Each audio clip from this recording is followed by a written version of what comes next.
Boa noite a todos, sejam bem-vindos ao Joana de Ângeles. Vamos começar aqui com um aviso. Para fevereiro agora recomeçam os estudos da casa. Segunda-feira, dia 7, às 19h30, estudo do livro Céu e Inferno. Nas quartas-feiras, às 19h30, no dia 9, 19h30, estudo aprofundado do Evangelho.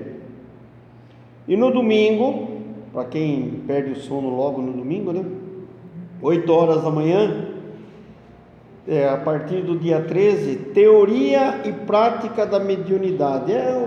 Começa abrindo o alicerce lá da mediunidade, tá? É bem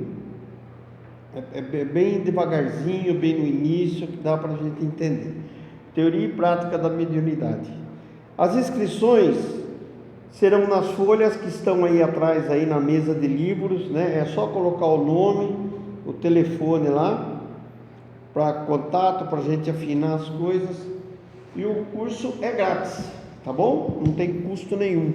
O máximo que pode acontecer, se a gente for fazer alguma apostila, a gente, antes de fazer a apostila, a gente passa o preço da apostila, é o preço que paga lá para imprimir, para fazer a apostila, é o que a gente fornece para os participantes. Tá ok?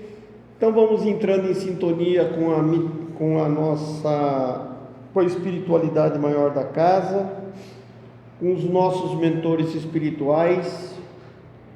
Agradecemos por estarmos aqui mais uma vez para ouvir o Evangelho, receber essas energias revigorantes para o nosso corpo físico e nosso corpo espiritual, e que todos nós que aqui estamos nesse exato momento, encarnados e desencarnados, e aqueles que nos assistem, possam receber a vibração do Cristo,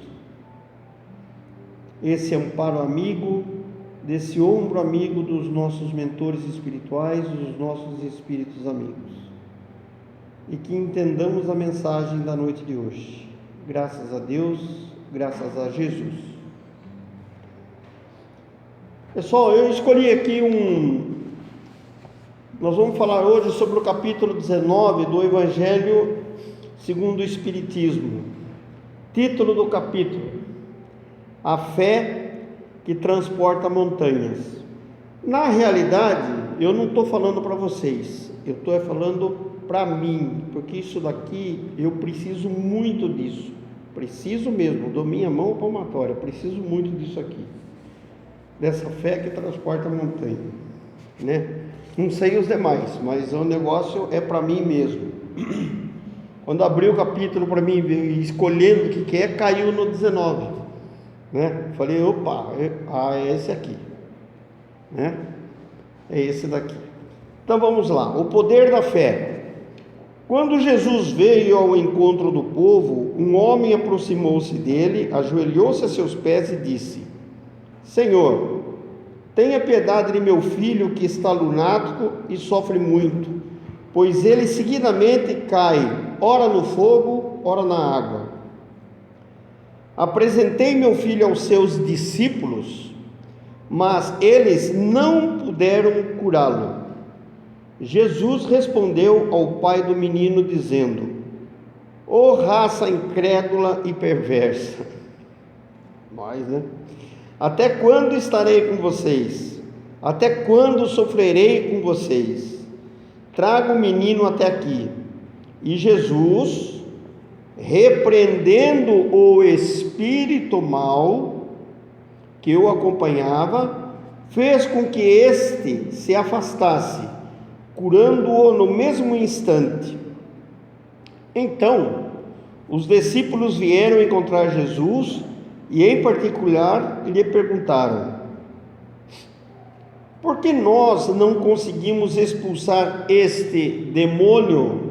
Veja bem, lá atrás, expulsar o espírito mau, e agora expulsar este demônio. Então a gente está vendo que tudo é a mesma coisa, não existe demônio. O que o pessoal por aí chama de demônio são espíritos ainda que estão muito enraizados na matéria, muito atrasados, né? Espíritos obsessores, que por um motivo ou outro, eles são obsessores da pessoa, né? Que todo mundo tem uma culpa no cartório, certo? Todos nós temos um processo no cartório.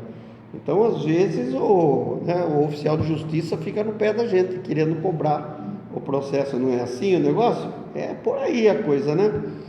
Entende? Então, não que exista demônio, certo? Então, vamos lá. E Jesus respondeu: é por causa da pouca fé que possuem.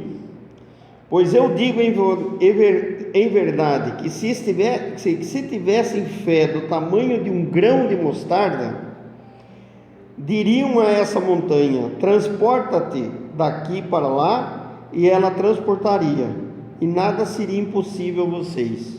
Isso está em Mateus 17, capítulo de 14 a 19. Um grão de mostarda, realmente o tamanho dele é ínfimo, é muito pequeno. Ontem eu assisti num canal do YouTube, não sei se alguém já assistiu, Aline em Israel. É uma brasileira gaúcha, descendente de judeus, né? Mora em Israel, e ela estava voltando de uma cidade lá de Israel, não sei se é de Jerusalém ou Haifa, não sei o que. Ela passou num campo de mostarda, e o campo de mostarda lá não é que foi plantado, não, é nativo. Então tinha as florzinhas de mostarda. Ela parou justamente para mostrar o grão de mostarda, que ela, uma judia, né, que não tem o Cristo como nós temos, como os cristãos têm, né, mas ela parou justamente por causa dessa parábola do Cristo, para mostrar o tamanho da semente de mostarda. Nem aparece no dedo dela, é ínfimo o tamanho, pequenininho. Então vamos lá. Fé. O que é fé? Eu achei no dicionário que diz assim: no catolicismo, a primeira das 3 virtudes teologais. Fé pode ser semelhança, confiança ou certeza, né? Fé, confiança, para mim encaixa mais.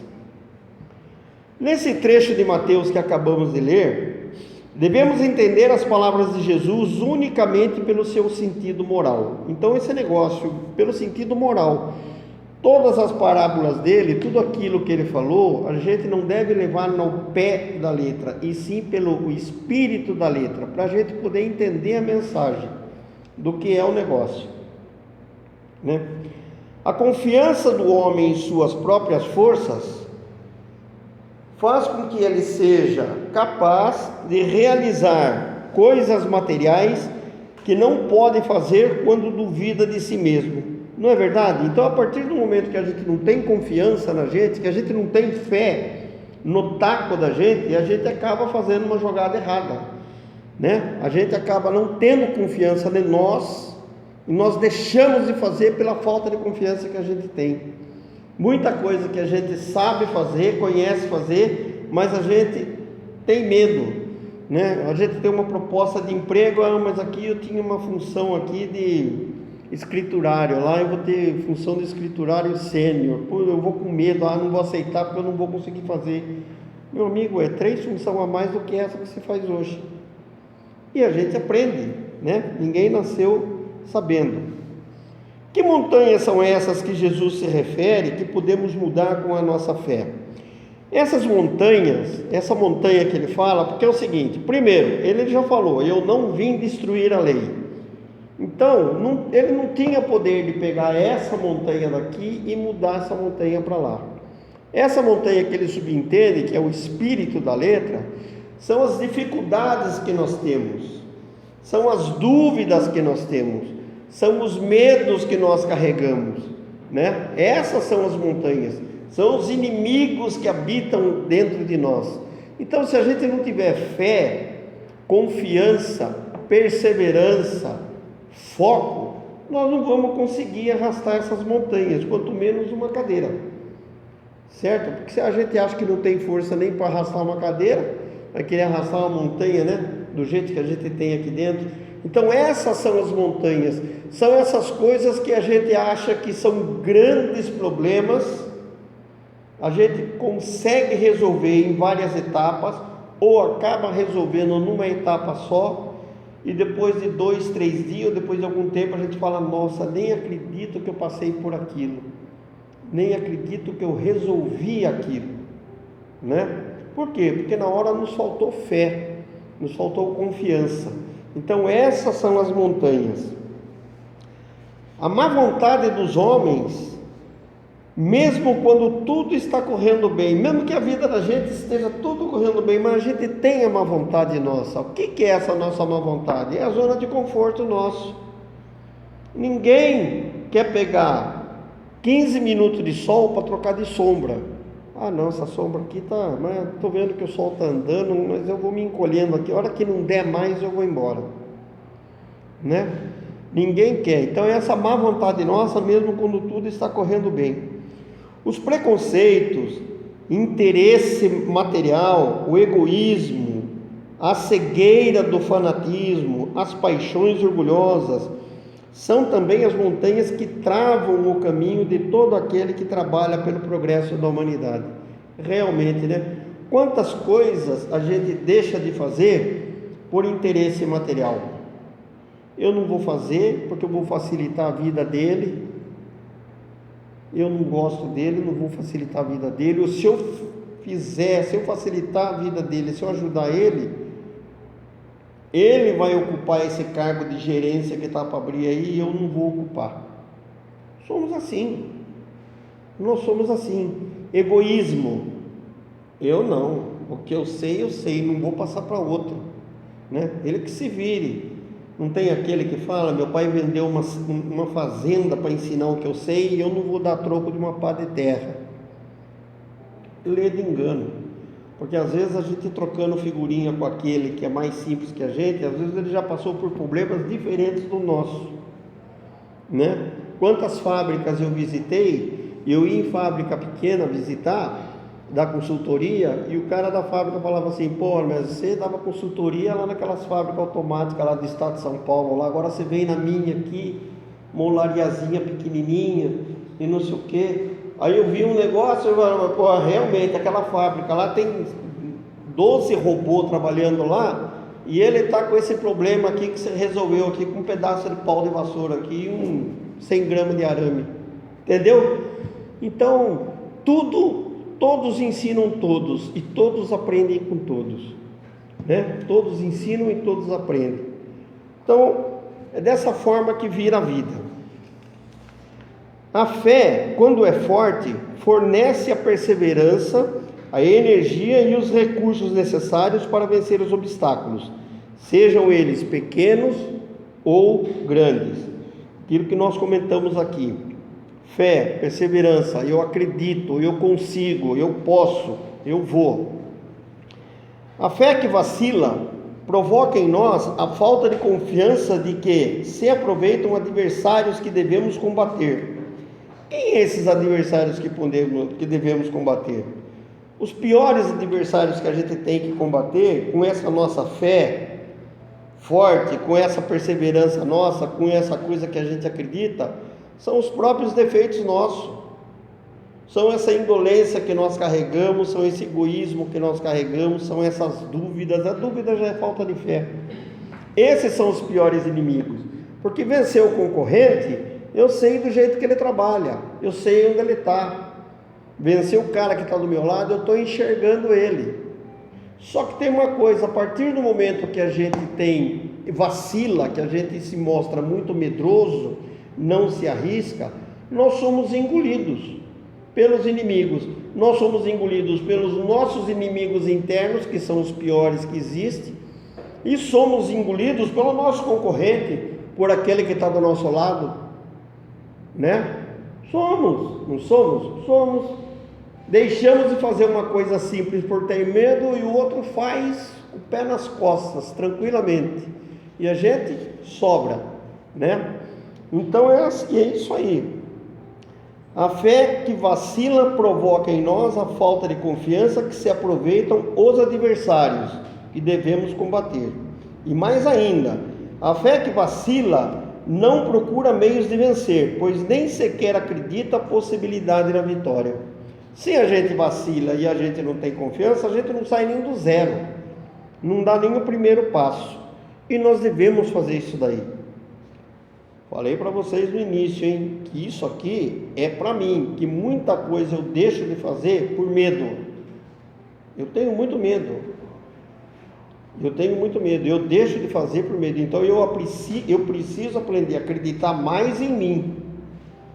Tá? Então eu estou lendo isso aqui para mim. Estou lendo em voz alta, que vocês estão ouvindo, mas eu estou lendo para mim isso aqui. A fé pode ser considerada como confiança que se tem na realização de uma determinada tarefa, na certeza de atingir um objetivo. A fé dá uma espécie de lucidez. A partir do momento que a gente tem essa fé, tem essa confiança, ela nos dá uma lucidez, que faz com que possamos antever pelo pensamento a meta a ser alcançada e os meios a chegar até lá. A partir do momento que a gente tem essa confiança que nós vamos conseguir, nós conseguimos pré-estabelecer uma estratégia para fazer alguma coisa, para se alcançar alguma coisa, entendeu? Então ela nos dá essa confiança. Não, eu vou fazer, eu vou conseguir. Bom, para mim fazer, para mim conseguir, por onde que eu tenho que andar? Por esse corredor, por essa rua, por essa porta, por onde eu tenho que ir? Qual é o meu primeiro passo? Entende? Então a fé nos traz essa lucidez, traz assim. Assim aquele que a possui, caminha com absoluta segurança em todos os sentidos. A fé é sempre responsável pela realização das grandes obras. Acabou. Quem acredita, faz. Quem acredita, consegue. Quem tem fé, vai buscar, né? Às vezes pode ser que a gente não consiga 100% aquilo que a gente queria, mas se conseguir 15% já é melhor do que não conseguir nada, do que ficar com medo de sair do lugar, né? A fé sincera é sempre calma, pois confere a paciência que sabe esperar, e também porque ao apoiar-se na inteligência e na compreensão das coisas, tem a certeza de atingir o seu objetivo. Então a fé, quando nós temos uma fé sincera, uma confiança sincera, nós temos calma. Nós somos frios para analisar, para planejar o que nós vamos fazer, né? Nós vamos compreender pelo onde nós vamos passar, o que nós vamos sofrer, tá certo? A partir do momento que a gente tem o quê? Essa fé, essa confiança de fazer, de saber o que está fazendo, de como vai fazer. A fé vacilante conhece a sua própria fraqueza quando é estimulada pelo interesse, né? Tem muita coisa que a gente faz pelo interesse e no fim a gente vê que dá com os burros na água, né? Porque daí a gente vai sem planejamento, vai ao léu, vai ao Deus dará. Torna-se furiosa e acredita suprir pela violência a força que lhe falta, né? Quanta gente não quer resolver as coisas na base da força, né? Ou da força do cargo, ou da força física, certo? Né? Quantos, né? É preciso não confundir a fé soberba com a fé com a soberba. Soberba, o que é? Arrogância, orgulho, superioridade. A fé verdadeira é uma aliada da humildade, é aquela que possui confiança em Deus, né, do que em si próprio. Então, quando a gente tem essa fé verdadeira, essa fé viva, a gente tem confiança em Deus. A gente sabe que Deus está conosco. Nós temos a consciência de que Deus é um grande parceiro nosso. Quem possui a fé verdadeira sabe que é um simples instrumento da vontade de Deus, que nada pode sem Ele, e é por isso que os bons espíritos vêm em seu auxílio. A gente fala assim, então é o seguinte, então, se eu estou na mão dele, se tudo depende dele, eu vou esperar ele dar na minha mão. Não, ajuda-te que o céu te ajudará. Faça a sua parte que o céu vai fazer a dele, né? É o livre-arbítrio. Meu amigo, se quer progredir, quero, então vai estudar, vai caminhar, vai se especializar. Mas o curso é muito difícil. Ajuda-te que o céu te ajudará. Vai atrás, estuda, faz aula particular, saber lá, sei lá, se vira, entra no YouTube, faça de tudo, né? Então, nós sabemos que realmente tudo depende da vontade de Deus, porque às vezes tem muita coisa que nós queremos, né? Que nós queremos, né? Pedir, obtereis. A gente acha que vai pedir e vai ganhar, mas aí o cara lá em cima fala: meu, você está louco, isso aí não é para você não. Você com menos ontem, você já fez loucura, você imagine com isso que você está pedindo hoje, né? Então a gente tem que ter consciência, a gente tem que lutar para conseguir, tem que lutar para ir buscar, mas a gente tem que saber que se não nos é dado é porque não é para nós, ainda não está na hora, né? Ainda não é hora, não é tempo para isso. A soberba é muito mais um sinal de orgulho do que de fé. O orgulho, mais cedo ou mais tarde, é sempre castigado pela decepção e pelos fracassos que lhe são impostos. Toda vez que a gente faz pelo orgulho, pela arrogância, realmente a gente vai tropeçar lá na frente. Por quê? Porque é uma parede sem alicerce, é uma obra sem base, então não tem sustentação. Vai ter trincas e vai cair, ou cai inteira ou cai um pedaço. O poder da fé tem aplicação direta e especial à ação magnética. Olha aqui, hein? O poder da fé tem aplicação direta e especial à ação magnética. O poder do pensamento, vibração.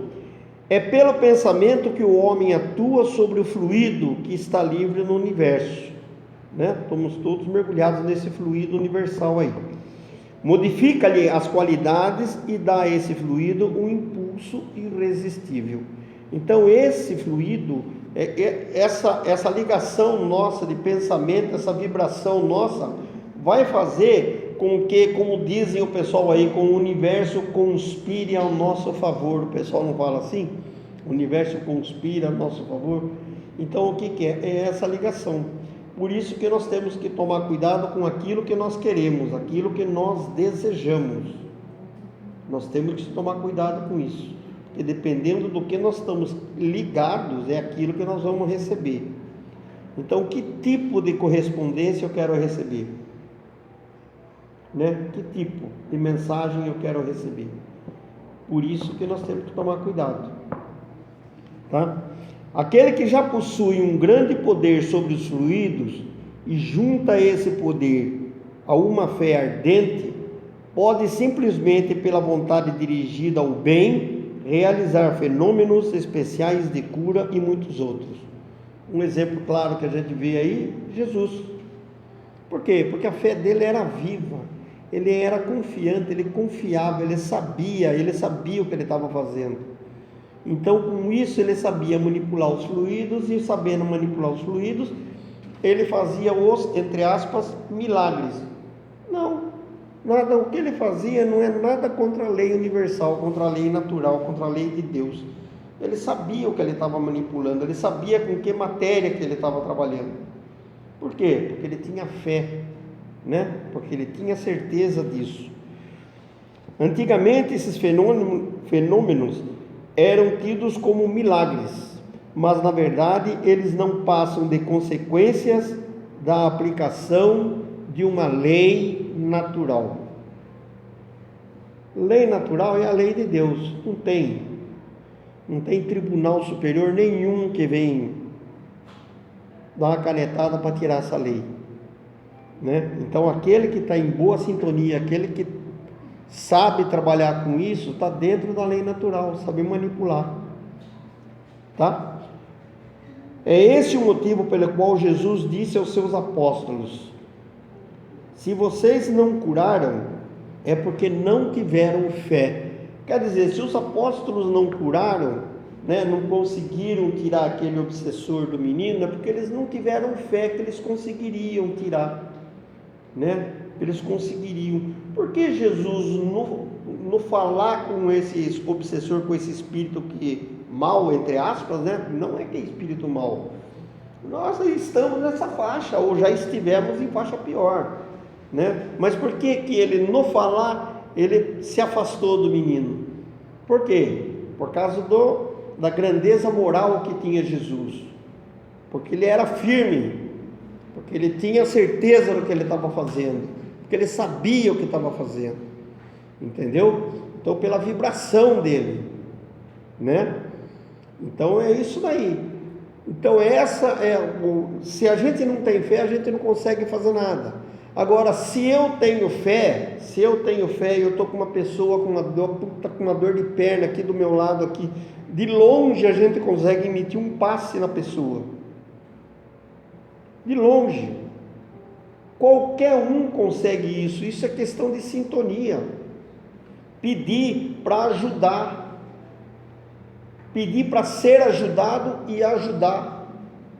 Então, se eu tiver essa fé que eu vou conseguir isso daí, pode ser que a dor da pessoa não suma, mas vai aliviar um pouco, vai aliviar um pouquinho, né? Então, os apóstolos não conseguiram, né, curar porque não tiveram fé, porque não tiveram certeza daquilo que estavam fazendo, né? Fé religiosa, condições da fé inabalável. Do ponto de vista religioso, a fé é a crença nos dogmas, ou seja, ponto fundamental de uma doutrina religiosa, apresentando como certo e indiscutível. Então, o dogma é aquilo lá, é aquilo que a religião falou, aquilo é o certo, não tem o meio termo, não tem cor cinza naquilo que ela falou, ou é preto ou é branco, né? Particulares que constituem as diferentes religiões. Voltando, do ponto de vista religioso, a fé é a crença nos dogmas particulares que constituem as diferentes religiões.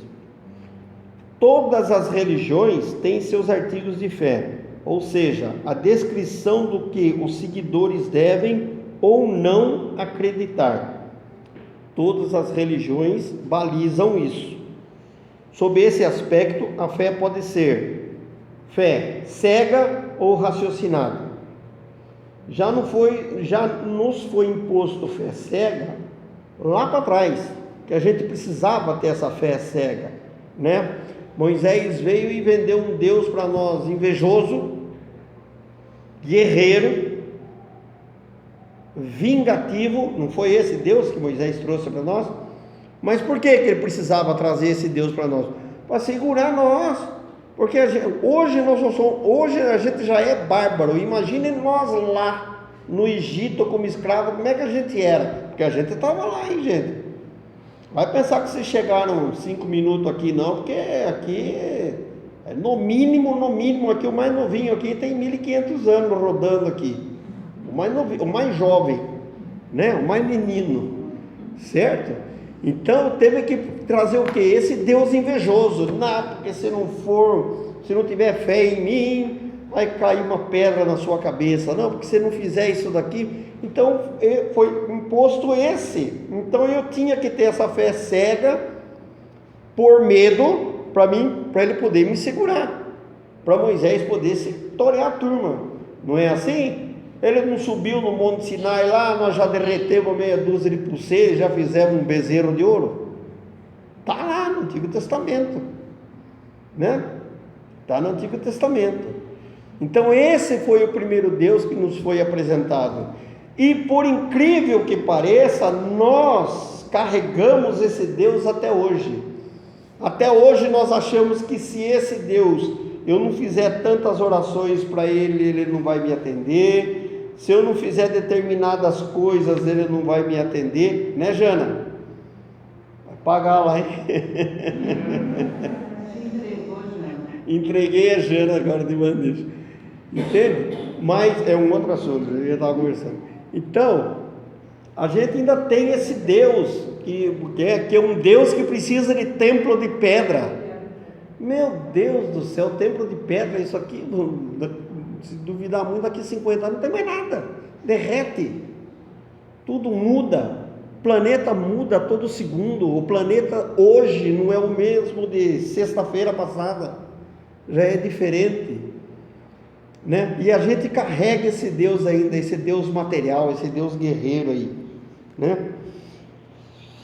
Fé cega, não examina nada, aceita tudo sem verificar, tanto o que é falso quanto o que é verdadeiro. Então, fé cega é o seguinte: O Radamés falou, está falado, é ele, o puro, o Deus, o santo do negócio. E a cada passo se choca com as evidências e a razão. A fé cega se choca com a evidência e a razão. A fé cega levada ao excesso produz fanatismo. Quando a fé está apoiada no erro, cedo ou tarde desmorona. E é uma verdade. Por isso desse grande número de pessoas descrentes, pessoas que não creem em Deus. A turma vê o comércio que é feito em nome de Deus, o que são feitos em nome das coisas santas, a pessoa passa a ser descrente, a pessoa não tem resposta. Meu amigo, se Deus é bondoso, por que o meu filho é aleijado e o filho do vizinho lá não é? Por que eu não tenho dinheiro e outro tem? Estou falando as coisas bobas que todo mundo pensa, né? Por que o meu time tem mundial e outro não tem mundial? A gente se revolta, não é assim? Pior é o meu, que ganhava todas e hoje mora na praia, não preciso nem falar quem é, né? Que está lá do lado da praia. Entende? Então a gente se revolta com essas coisas. Por quê? Porque não entende o que é Deus. Porque a gente nunca questiona. E por que a gente não questiona? Porque a gente tem medo de sair fora dessa zona de conforto nossa. Ah, tá bom, eu recebi a informação aqui, se eu rezar 3 vezes aqui, fazer assim, tô quite, tô bonito no pedaço, né? Então vamos lá. Geralmente se diz, a fé não se receita e não se impõe. Lembremos tudo ao seu tempo. Então é o seguinte, não adianta a gente querer incutir na cabeça de uma pessoa que tem essa fé cega, porque tudo tem o seu tempo. Nós já passamos por lá e muitas coisas ainda a gente tem fé cega do negócio, certo? Então tudo tem seu tempo, tudo evolui, tudo tem sua hora, todo mundo caminha. A fé deve ser adquirida e ninguém está impedido de possuí-la, nem mesmo aqueles que tenham contra ela uma resistência. Falamos de verdades espirituais básicas e não dessa ou daquela crença em particular. São muitas provas que a fé existe, mas porque muitas pessoas se recusam a observá-las, em algumas é a indiferença, na outras é o medo. É aquilo que eu falei, a gente acaba não acreditando por um comodismo da gente, né? Por a gente não querer pensar, não querer questionar, não querer raciocinar. A fé cega não pertence mais aos dias de hoje. É justamente o dogma da fé cega que atualmente produz o maior número de incrédulos, pois ela quer se impor exigindo que o homem abra mão do seu raciocínio e livre-arbítrio. A fé cega que é isso daí, que você não tem opinião, não raciocine e não tenha livre-arbítrio. É aquilo e acabou. Que são as maiores conquistas do espírito.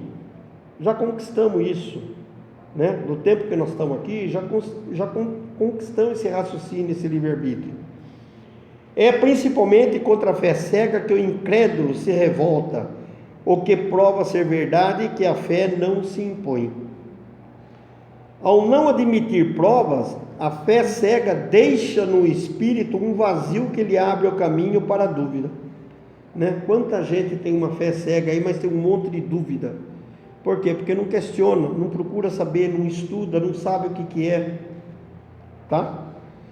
Não vai procurar informação.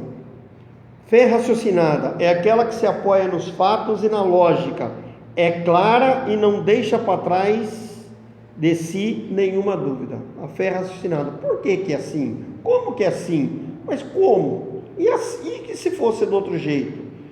Entende? Acredita-se porque se tem a certeza, e só tem certeza porque se compreende. Eis porque ela não se dobra. Então, como a gente tem certeza que a gente compreende como é que é, porque a gente vai buscar, então a gente não se dobra, a gente está sempre questionando. Para algumas pessoas, a fé parece ter nascido com elas, pois basta uma faísca para desenvolvê-la. Essa facilidade em aceitar as verdades espirituais é um sinal evidente de um progresso anterior.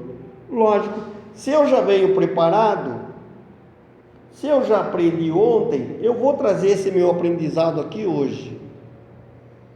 Então essa coisa vai aflorar em mim, né? Tudo aquilo que nós aprendemos de bom e de ruim vem conosco.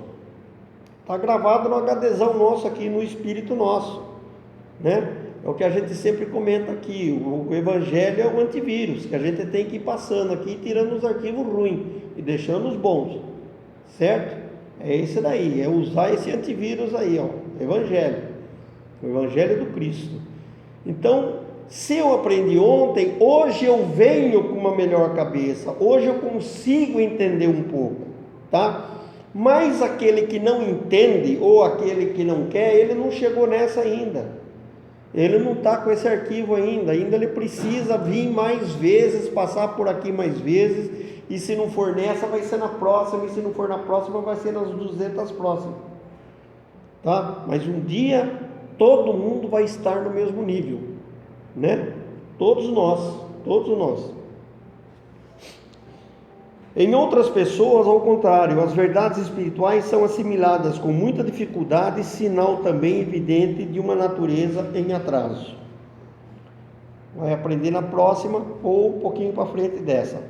Aqueles que já possuíam conhecimentos espirituais trazem ao renascer a intuição que sabiam.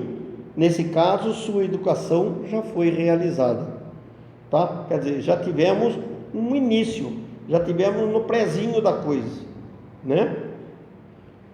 Aqueles que não possuem conhecimentos espirituais e que precisam aprender tudo, a educação está por se realizar. Lembremos que isso não é demérito algum, não é demérito, porque muita coisa a gente não sabe e não conhece, não é demérito algum. Afinal, todos nós nesse planeta somos muito deficientes em muita coisa, e muita, hein, gente? Se a gente parar para ver as deficiências da gente, a gente vai ver que falta no mínimo umas 12 pernas de nós, não é? Somos super deficientes mesmo, não tem cadeira de roda que leve nós, porque ainda falta muito para nós ainda, né? Se essa educação não for concluída, né, o básico do básico, nessa existência, certamente o será em outra ou outras existências. Tudo vai depender da nossa disposição em aprender. Vai depender do nosso livre-arbítrio, da nossa disposição. Ajuda-te que o céu te ajudará. Bata na porta que ela abre. Pedi e obterei. Está tudo dentro do mesmo panelão, o mesmo tempero. Certo? O que é verdadeiro na sombra, também o é na luz do dia. Tá? Então, por isso que não tem que ter fé cega. O que é verdadeiro aqui, tem que ser verdadeiro lá. O que é verdadeiro na sombra, é verdadeiro no dia. Fé inabalável é somente aquela que pode encarar a razão, face a face, em todas as épocas da humanidade. Cristo tinha uma fé inabalável. Pouquíssimas pessoas, pouquíssimos encarnados têm uma fé inabalável. A gente sempre balança um pouquinho, né? O nosso convés está aqui assim, ou está assim, ó, né? Então a gente sempre balança um pouquinho. Faz parte da nossa navegação, tá? Nós estamos dentro, faz parte do nosso ritmo. Assim, o Espiritismo triunfa sobre a incredulidade, sempre que não encontra oposição sistemática e interesseira. Todos os embates que a gente vê aí, que a pessoa não acredita, não quer, não sei o que, não quer aceitar, por mais que mostre, por mais que fale, não quer aceitar, porque ele tem um interesse nisso. E interesse é interesse, cada um tem o seu interesse, né? Infelizmente o cristianismo não foi, a religião do Cristo não foi, a doutrina do Cristo, né? Não foi fatiada,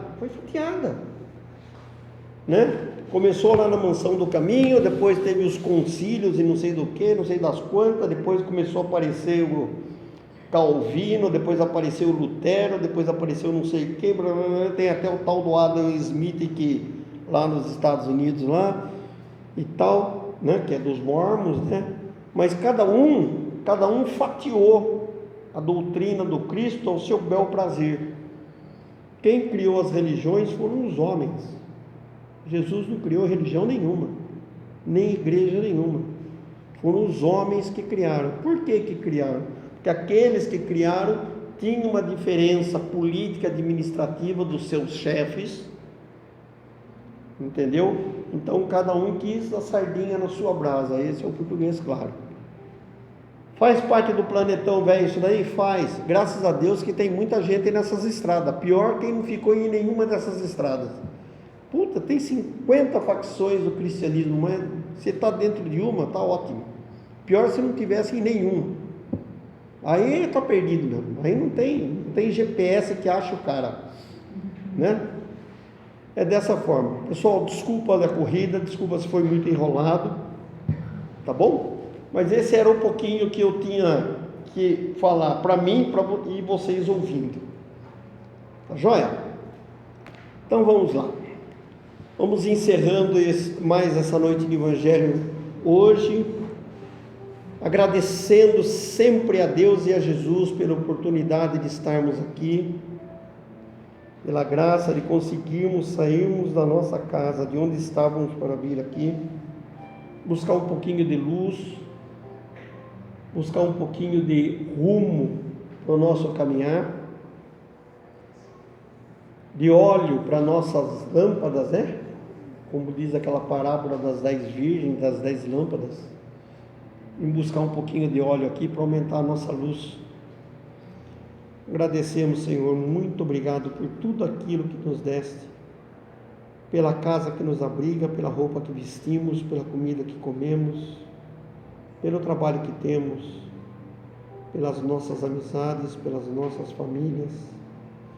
Pedimos, Senhor, amparo e proteção sempre a essa casa e a todos os espíritos trabalhadores dessa casa, a equipe espiritual Joana de Ângeles, a todos os trabalhadores e frequentadores desta casa. Que sempre aqui tenhamos, Senhor, um porto seguro, que sempre aqui tenhamos uma mensagem de conforto e orientação. Muito obrigado mesmo. Convidamos a todos os desencarnados que aqui estão nesse momento, que permaneçam nesta casa de socorro, de orientação, onde todos serão orientados, esclarecidos, atendidos e amparados. Por piores que todos nós sejamos, por pior que sejamos, não deixamos de ser filhos de Deus e sempre estamos amparados pela mão do Cristo, pelos nossos mentores espirituais. Que todos permaneçam nessa casa, que serão assistidos e orientados. Tenhamos uma excelente semana, graças a Deus, graças a Jesus. Pessoal,